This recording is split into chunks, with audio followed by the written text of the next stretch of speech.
Translation and purport by His Divine Grace A.C. Bhaktivedanta Swami Srila Prabhupada. Translation. After the end of Brahma's night, the creation of three worlds begins again in the daytime of Brahma, and they continue to exist through the life durations of 14 consecutive Manus, or fathers of mankind. Translation. Each and every Manu enjoys a life of a little more than 71 sets of 4 millennium.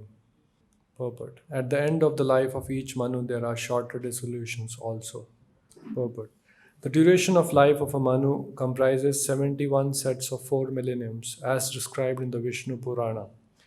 The duration of life of one Manu is about 8,52,000 years in the calculation of the demigods, or in the calculation of human beings, 30 crores 67 lakhs 20,000 years. Thus ends the Bhaktivedanta Prabhupada. So this chapter, calculation of time from the atom.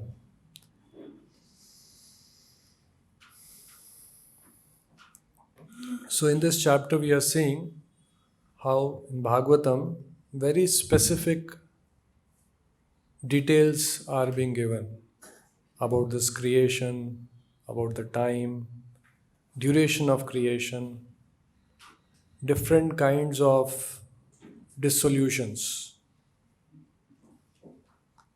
Just like the previous verse, outside the three planetary systems, 4 yugas multiplied by 1000 comprise one day of the planet of Brahma. What is the duration? What is each yuga duration? What is one day of Brahma equal to? How many Mahayugas? What is the life of Brahma? Similar period comprises a night of Brahma in which the creator of the universe goes to sleep.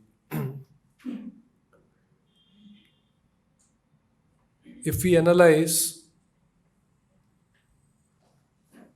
one time a folk boy in one of the associations, he asked this question: how can we believe all this? Have you seen Brahma? How do you know that the life of Brahma is 100 years multiplied by so many yugas, so many days like that? Just because it is an astronomical number, just simply believe and say that Shastras are perfect. You cannot test. Can anyone answer? How can you test that, okay, one day of Brahma is so many cycles of Mahayugas? Each cycle, each Mahayuga, 4,32,000 Kali Yuga, double. And then simply accept it. Shabda Pramana. So anyone has any suggestion? What is the, yeah? Just like logic, one logic, that just like this ant is having life cycle smaller than ours. So maybe they are higher living entities, they have more bigger life cycle. Maybe. Relative Maybe. relative time is not a science also.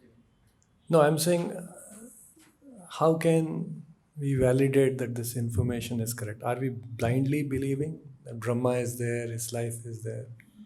Actually, with the mundane calculation, it cannot be validated.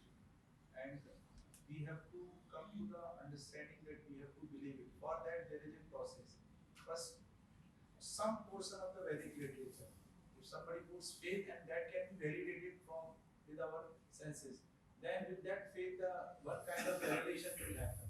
Then then finally he has to put complete faith on the Vedic. So you're saying that there is a reason to put faith in the scriptures. There's a reason. And soon that faith will become realization. Till the faith becomes realization, it is blind faith. जैसे कि भगवत गीता में देहिनोऽस्मिन् यथा देह एक श्लोक है, उसमें जो बोला गया है कि आदमी जब बच्चा होता है, फिर किशोर होता है, फिर बड़ा होता है, तो ये तो हम देख सकते हैं कैसा हो रहा है, आपको ये नहीं बोल सकता कि ये तो मैं देख सकता हूँ, लेकिन बाकी जो भगवत गीता के श्लोकों में जो बोला गया है सहस्त्र युग परिजन ब्रह्मणे, उस पर मैं विश्वास नहीं करूंगा। तो ये तो कोई लॉजिक नहीं हुआ। इवन ऑर्डिनरी केस में भी फिजिक्स के एक फ्रिक्शन चैप्टर उसको समझ में आया, लेकिन मोशन समझ में नहीं आया, तो वो ये थोड़ी बोलेगा कि मेरे जो समझ में आया इसी को मैं मानूंगा, मोशन को नहीं मानूंगा।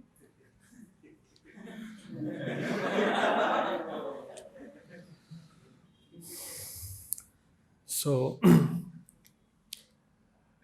actually, we don't have much choice. When it comes to accepting something as a fact, we can predominantly resort to only three processes, three means. First mean is about ascertaining the reality, the truth about this creation, about God. Only three ways we can resort to. What are the three ways? My own opinion, what my senses and mind are saying, or what I am able to fathom, what I am able to understand using my mind and senses. My own understanding. That is one way. Because we have understanding about so many things. So that is one way of who created God. According to me, in my opinion, I think, as per my understanding, I believe, I think, it may be, I, according to me. So that is one way by which we can ascertain. Second is, and that is definitely has limitation because my experience is limited. My mind and senses, it is very clear that I have limited sense perception. Today, because we have studied in science, there is a way of measuring. We have measured sun is 14,000 times bigger than Earth, but what is visible to our eyes is just maybe double the size, or even just small ball of fire. It's not even bigger than Earth. What appears to us.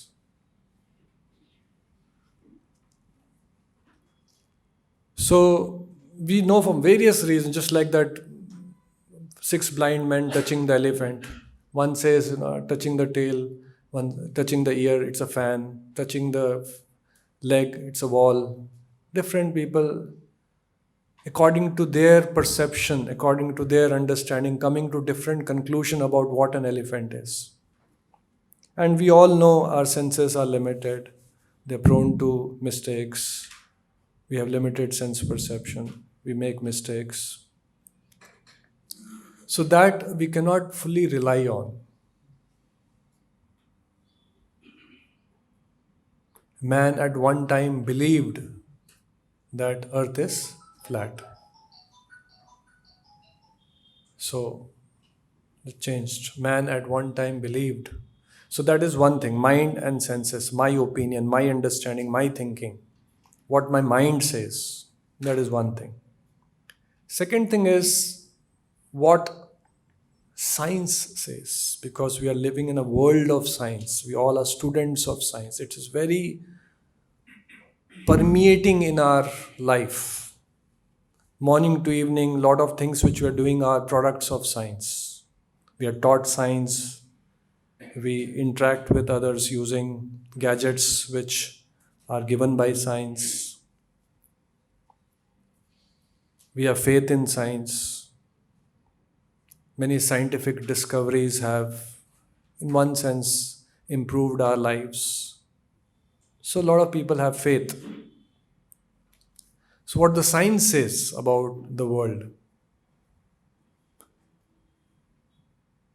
And we also know that the worldview which science has presented has over the years changed. Because science by definition, what it is doing is it's giving the best possible explanation to the data it has in its disposal. Whatever we have observed, whatever we have understood through our sense perception, science is trying to give the best possible explanation. That's why in 1905, when scientists discovered atoms, then atomic theory was propounded and it was very prevalent. Then they thought, at that time, they thought atoms are the smallest particle. They cannot be divided further. And then further research led to electrons, protons, subatomic particles, and then quantum theory. So theory means best possible explanation. This could be the possible explanation to the data we have. And we don't have complete data. Science also accepts it. That's why more and more research is happening. They're trying to go to Mars, they're trying to go to Moon, so that we can collect more data, we can have better understanding of that.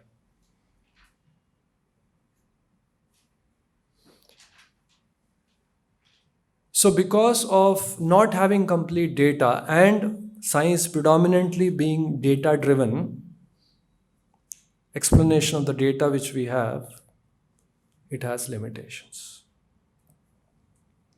We know Avaroha Pantha and the ascending process and a descending process. Ascending process, Prabhupada says, just like if we were to ascertain who is my father, through the ascending process, one way of ascertaining is you identify tentative age of your father and you do a DNA fingerprinting of all the fathers of that age, or men of that age, and scientifically there is a way of ascertaining, yes, so and so is your father, biological father. But none of us resort to that kind of a way of ascertaining who is our father. One lifetime is not enough if we were to conduct these tests. So that way, science has limitation. Again, we should respect science has some rigors. The intention is there to find out. A lot of research is happening. They want to know the truth, but it has limitation. So one is what our mind says, what our senses say, my understanding, my opinion. Second is what science says.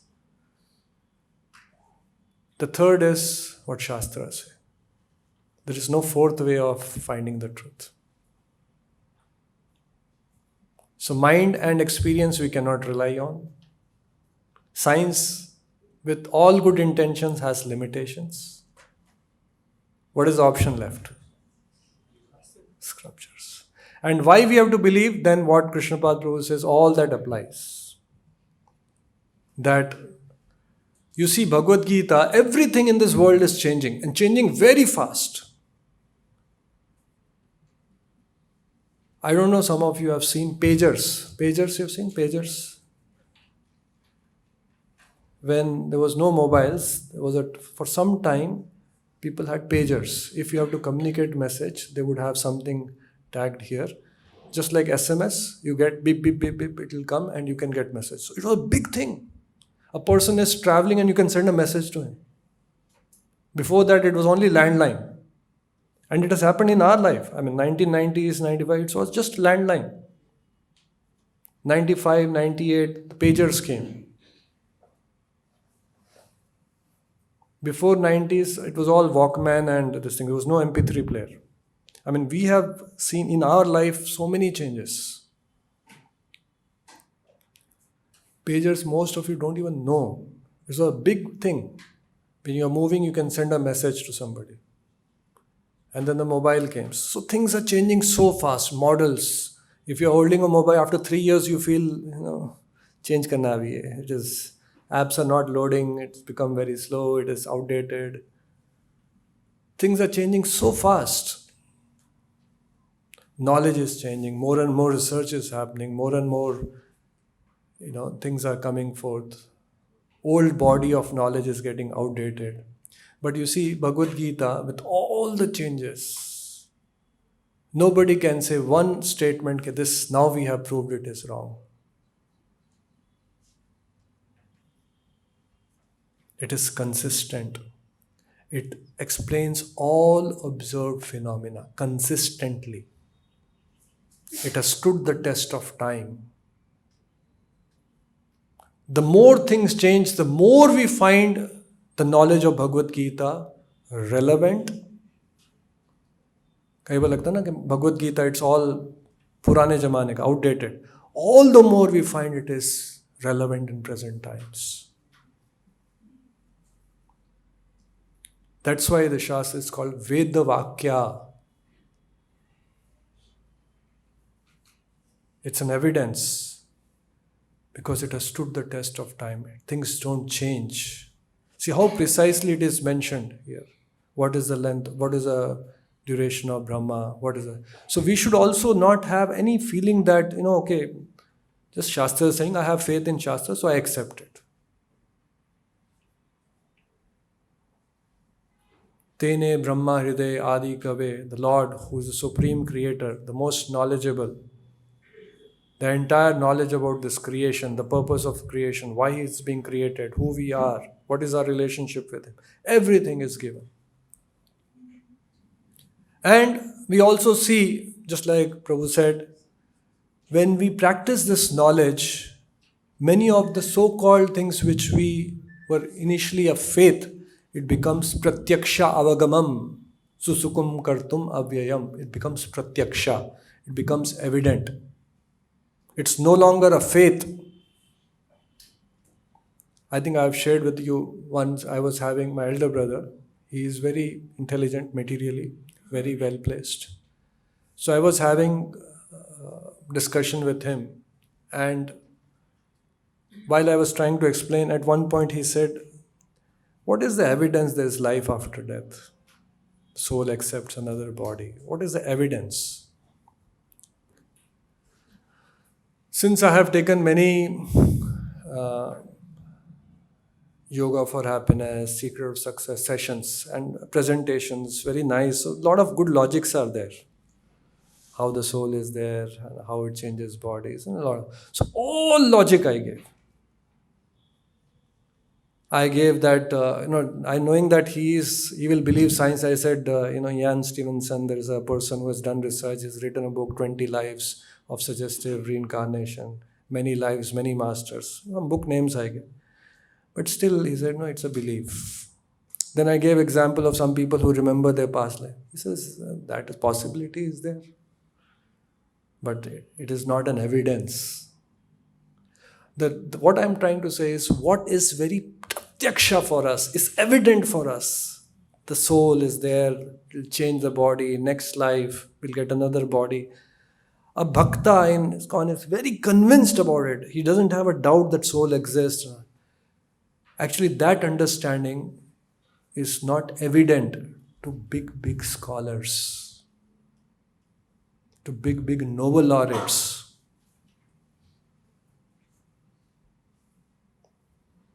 What has become pratyaksha for evident, we don't doubt, is actually just a theory for some people, most intelligent people. So, we are very blessed, we are very fortunate. We have our life, we are leading a life based on the knowledge which is pristine, which is pure, which has stood the test of time, given by self-realized souls, acharyas, coming in bona fide parampara, given to us by Srila Prabhupada. Prabhupada says, my only credit is I have not adulterated this knowledge.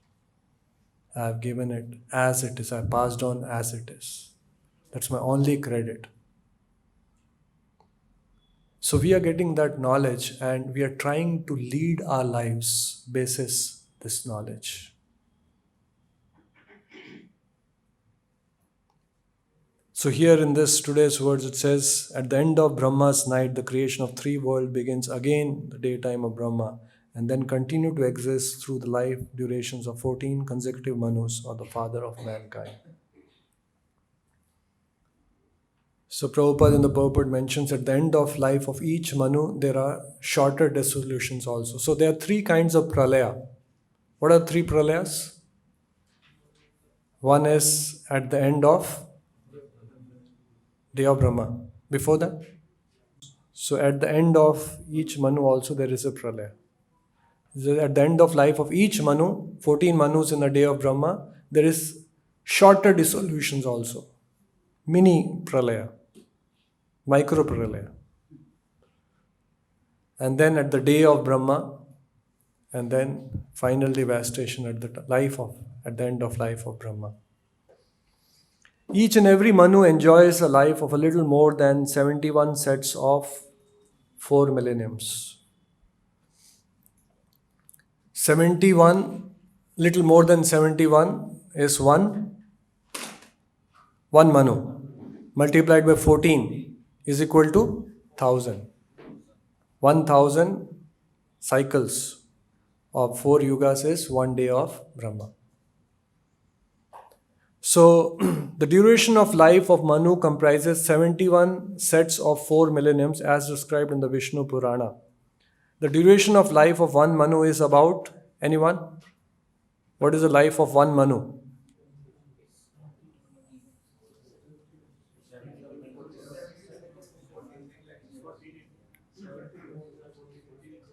So, Prabhupada has done calculation for us and told 8,52,000 years in the calculation of demigods. 8,52,000, and in the calculation of human beings, it is 30 crores 67 lakhs 20,000 years is the life of one Manu. Duration of life of one Manu. Like that, 14 Manus is 1 day of Brahma. So 30 crores is one Manu, our life, earthly years, human beings. So 30 crores is one Manu into 14 is 14 into 30. That is the life of 1 day of Brahma. And then night, and like that, month and year and 100 years of Brahma. So it's very precise. So all this entire creation, the Manus coming, Brahmanda, the Brahma coming, creating, he's a secondary creator.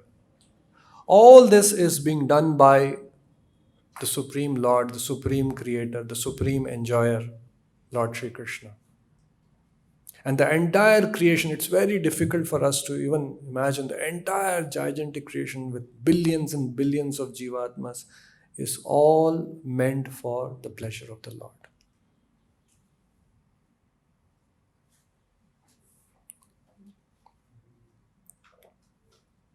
He is the owner, He is the proprietor, He is the enjoyer.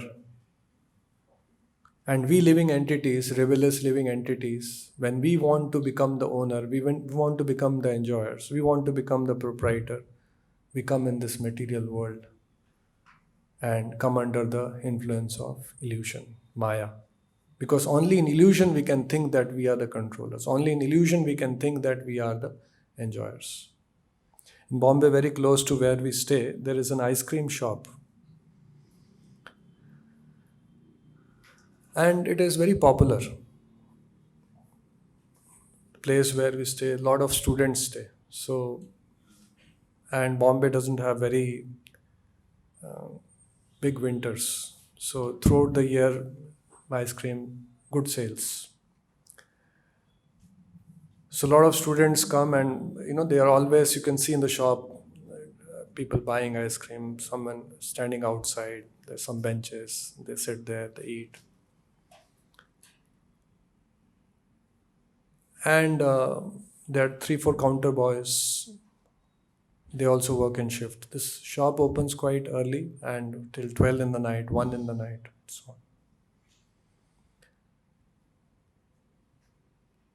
Around 10:30, 11, the owner of the shop, whole day is not there. Maybe he has many shops, maybe he has many businesses. He comes and whole day they have worked hard. Receiving ice cream, dispensing ice cream, opening the boxes, this thing, cashier, all that. The entire day's hard work, the entire cash, he comes, he puts in his bag, 5 minutes he stays and goes away.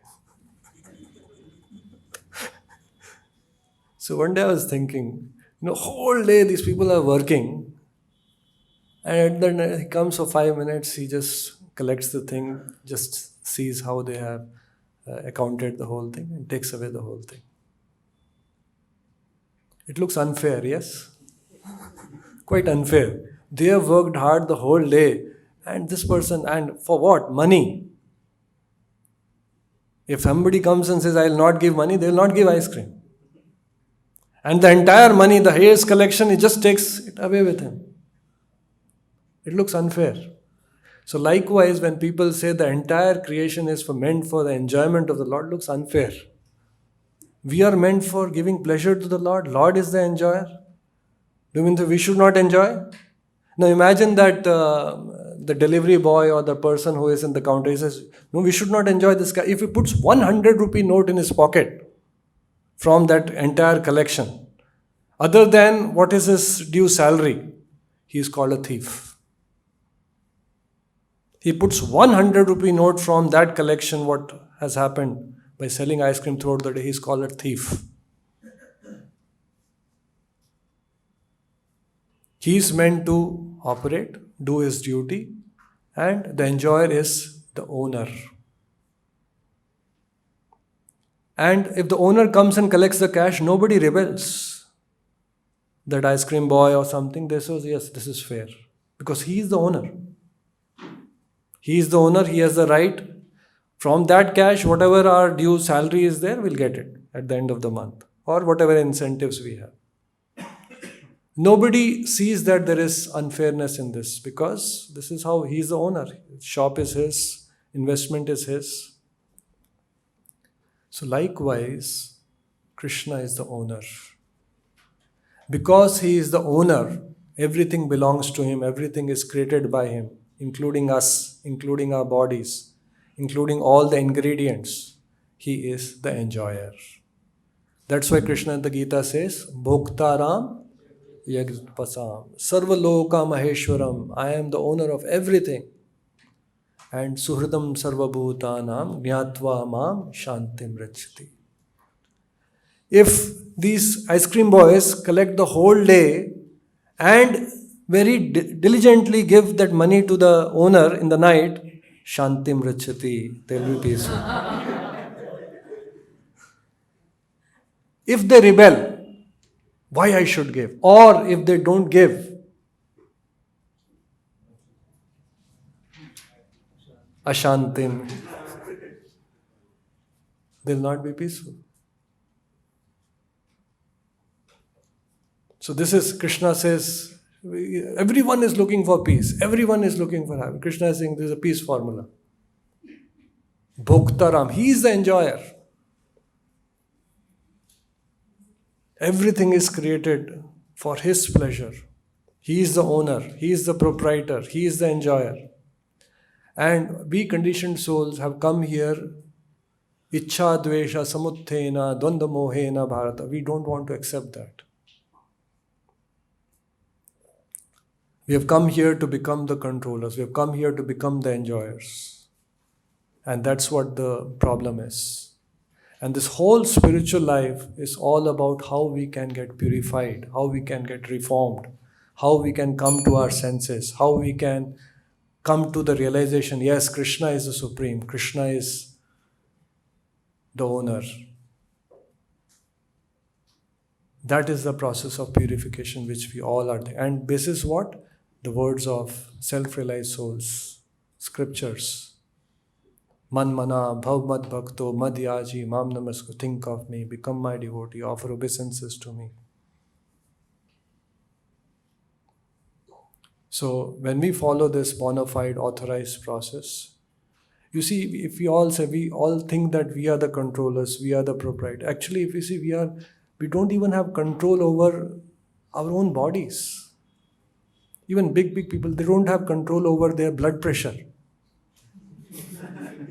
Isn't it? Big people. They don't have control over so many things, so many body functions.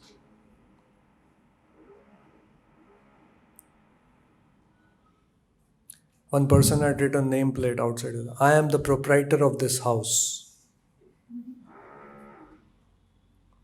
And in bracket, smaller fonts, I have the permission of my wife to say so. Even big so-called controllers, big powerful people, they may look, big politicians, they may look that they are very powerful, but in their house, somebody else controls them. I'm just saying that how we all may claim that we are controlled, we may claim that we are enjoyers, we may claim that we are the owners, but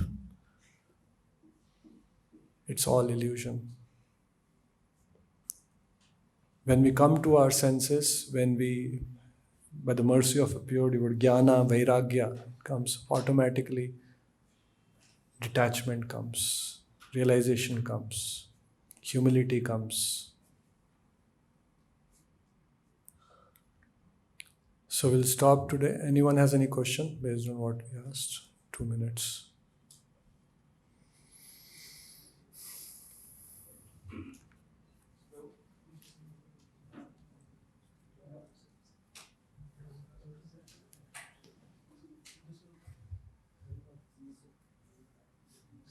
Yeah. Krishna, I would like to add something. That you asked the question that in respect to how we can believe it. In one of the class, Madhu Pandit says, even in this material world, if we see, there are many tribal peoples who won't believe what exists in this material world only. When we go to some tribal area, we say there is some equipment from where we can speak from 1,000 kilometer distance away, or there is something called aeroplane which can travel in fly in air and travel 1,000 kilometers away from this place. So they won't believe. So in this material world also there are people who won't believe what exists in this material world. So in Kali Yuga, most of the people are tribal people in terms of spiritual understanding. So when we go, so in Kali, so when we say that this Brahma, Tribal people or kindergarten students? like in previous Yuga, people know Brahma is there, Shiva is there, Vishnu is there.